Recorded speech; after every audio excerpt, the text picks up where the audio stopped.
Internet! In this lesson, we're going to explore the world of guitar tones. This is a topic that I am very passionate about as someone who loves guitar and music production.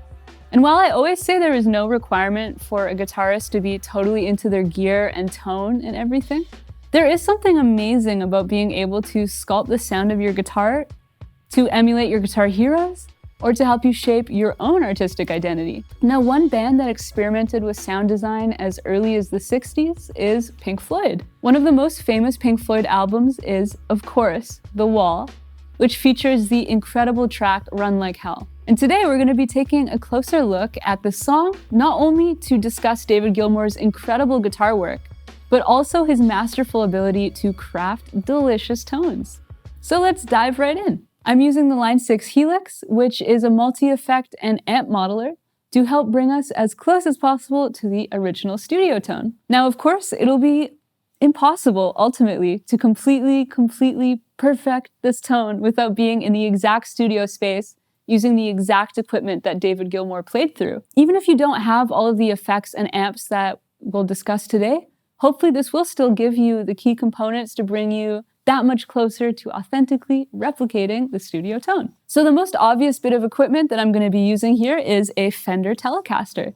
So David Gilmour played this track predominantly on a 55 Fender Esquire, but a Tele on the bridge pickup will be very close. Generally, any guitar with a single coil bridge pickup should do the trick. So here's the sound of a completely clean Telecaster on the bridge pickup.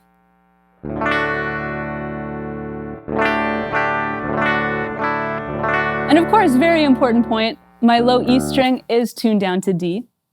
And you should probably do that if you would like to play this song as well. Now, let's talk about the amp. David Gilmour has historically used a huge collection of amps, and it's a bit unclear exactly which amp was used on this track. And so I picked an amp and cab from the collection that I think work really nicely together to emulate the guitar tone on Run Like Hell. So I'm going to be running through a high-watt DR 103 head and cab. Of course, this is emulated through the Helix. It's not literally this amp. As you can see, I'm not running through any amp. But here's the sound of the Tele played through the high watt.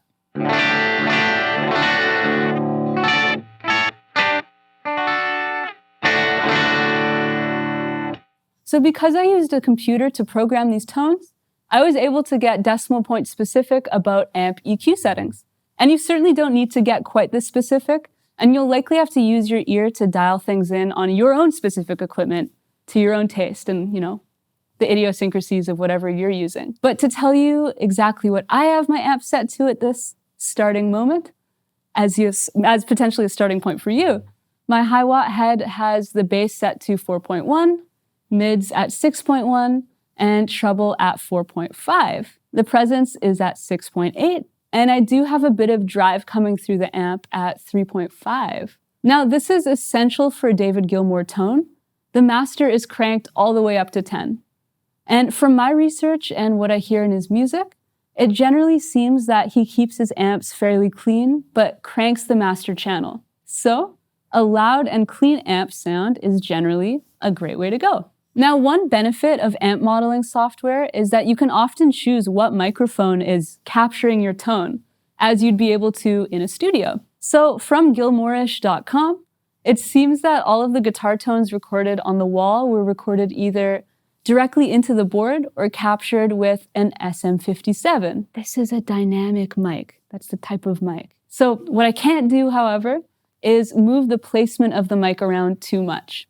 So I have the mic, which is essentially emulating an SM57 in what I've set everything to, placed about 1 inch away from the speaker. But if my software allowed me to, I'd want to place the mic 1 to 2 inches away and slightly off center from the speaker. This would darken the tone a little bit, and I think might be some of the special sauce that's missing from my tone. So to compensate, I've actually rolled the tone on the guitar down just a little bit, because that, of course, can darken the tone. And I think this is especially important for the chord parts. I just think sound a little bit more like the original when I do that. Now let's talk about effect pedals. This track is quite funky and groove-based, and to me, funk guitar is almost always synonymous with compressor. So I'm going to start with an MXR Dynacomp with the output around 2 o'clock and the sensitivity at 10 o'clock. And again, thank you Gilmourish.com for providing a lot of this information. It's extremely helpful. So let's hear what it sounds like when we add that compressor. So let's just compare without compressor and with compressor. Just a little bit funkier. It obviously cleans up the sound a bit, equalizes the levels, and it gives it that kind of like spanky, funky sparkle. So up next, we're going to be running through an exotic EP booster to bring a little bit more drive to the tone. And this will also help bring out the overdrive in the amp and in my other effect pedals a little bit more as well. So I have my drive set to about 4.5, and let's hear what it sounds like. And here we go.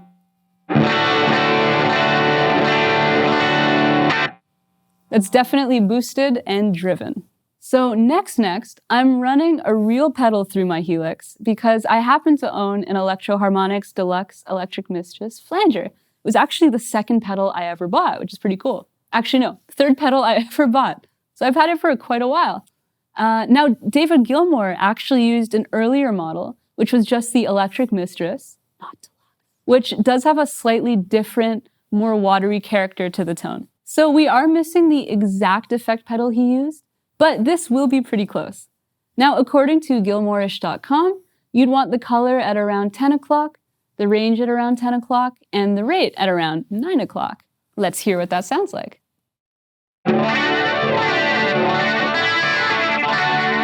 Again, this is no flanger. And with the flanger, obviously that's a pretty essential part of the tone. All right, now let's talk about the major special sauce to this tone and possibly its most iconic component. Let's talk delay. You'll actually need 2 delays to get the job done and get the syncopated delay pattern that you can hear in this track. I believe that David Gilmour used an MXR vintage rack mount digital delay, so I'll be running through 2 vintage digital delays. And line 6 doesn't quite specify what real-life models they're basing this effect off of, but I am taking the name at face value, and I assume it'll be a vintage digital delay. Certainly sounds like it to me. The first delay is going to be set to 380 milliseconds, and I have my feedback set to 66% and my mix to 56%. What you want is to be able to hear around 7 repeats, just like this.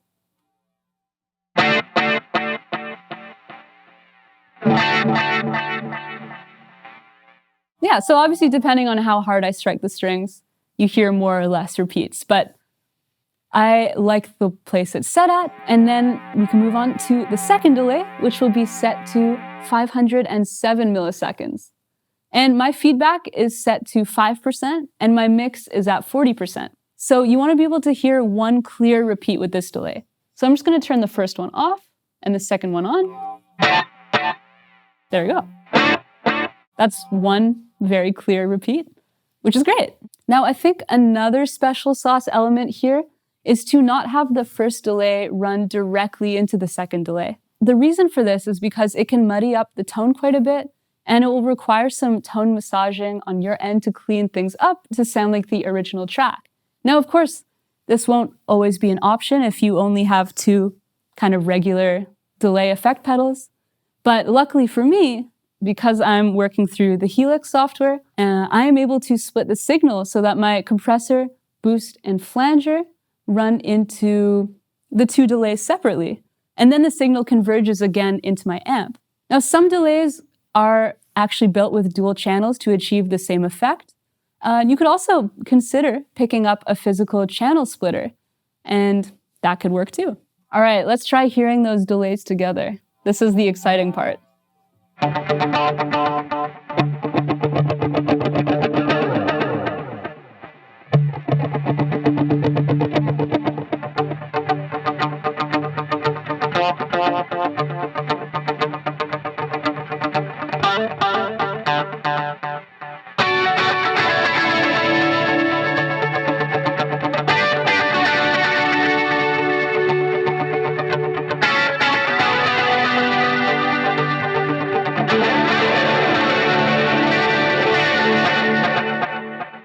Very syncopated, very cool. Now the final special sauce that I am lucky the Helix offers that I can apply to my tone is that I'm running the whole signal here through an analog tape machine emulator. And I'm emulating a tape speed of 15 IPS with the wow and flutter set to 2. And it just adds this subtle but essential richness and fullness to the tone that I thought just had to be there. So let's hear it without.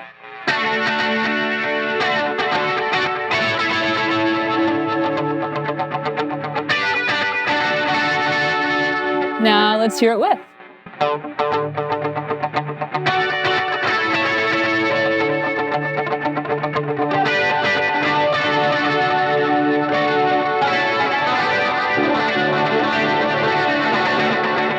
And actually now I feel I can maybe roll the tone up on my guitar a little bit now that I have that tape machine emulator kind of darkening up the tone a bit and making it a little richer. I spent a lot of time working on this and I had a great time. So I hope you learned at least something about, how to get this specific song sounding the way it does, or just about, effect pedals in general. I hope this was helpful to all of you, especially all the Pink Floyd fans out there.